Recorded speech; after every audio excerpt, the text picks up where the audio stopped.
കൊള്ളപ്പലിശക്കാർ കഴുത്തിൽ ബ്ലേഡ് വെച്ചുരച്ച് ഒരു ജീവനില്ലാതാക്കിയ വാർത്തയിലേക്കാണ്. കൊള്ളപ്പലിശക്കാരുടെ ഭീഷണിയിൽ തൃശൂരിൽ വ്യാപാരി ആത്മഹത്യ ചെയ്തു. ഗുരുവായൂർ സ്വദേശി മുസ്തഫയാണ് ആത്മഹത്യാക്കുറിപ്പ് എഴുതി വെച്ച് ജീവനൊടുക്കിയത്. വെറും 6 ലക്ഷം രൂപ കടമെടുത്ത മുസ്തഫ ഇതുവരെ അടച്ചു തീർത്തത് 40 ലക്ഷത്തിലധികം രൂപയാണ്. 20% പലിശയ്ക്കാണ് പണം നൽകിയത്. പണം വാങ്ങിയതിന് പിന്നാലെ മുസ്തഫ ശരിക്കും നട്ടം തിരിഞ്ഞുപോയി. കടയിലെത്തി പണം കൈക്കലാക്കുക, വീട്ടുകാരുടെയും മക്കളുടെയും മുമ്പിൽ വെച്ച് മർദ്ദിക്കുക, അങ്ങനെ ആകെ മൊത്തം മനം നൊന്താണ് മുസ്തഫ ആത്മഹത്യ.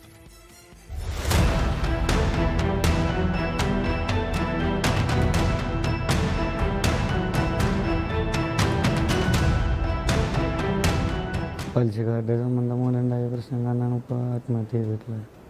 ഒരു ഭാഗത്തു നിന്ന് പലപ്പോഴായിട്ട് ഉപ്പാനെ വിളിച്ച് ഭീഷണിപ്പെടുത്തലും കടയിലേക്ക് വരലും അവിടുന്ന് അവരുടെ കാര്യത്തിന് പൈസ എടുക്കലും കാര്യങ്ങളൊക്കെ ആയി.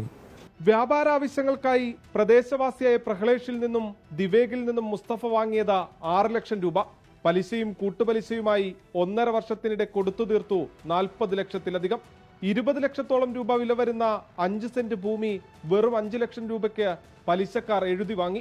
സ്വർണം വിറ്റ് നൽകിയ പണം വേറെ. 6 ലക്ഷം രൂപയാണ് എടുത്തിട്ടുണ്ടായിരുന്നു. അത് കൂടിയിട്ട് ഒരു 18 ലക്ഷം അങ്ങനെയൊക്കെ ആയിട്ടാണ് സ്വർണം കുറേ പലിശ ഒക്കെ കൊടുത്തു. മകളുടെ സ്വർണം, ബന്ധക്കാരെ സ്വർണം അങ്ങനെയൊക്കെ ആയിട്ട് പിടിച്ചിക്കാൻ പറ്റാണ്ടാണ് പിന്നെ ഈ സ്ഥലം എഴുതി കൊടുത്തത്.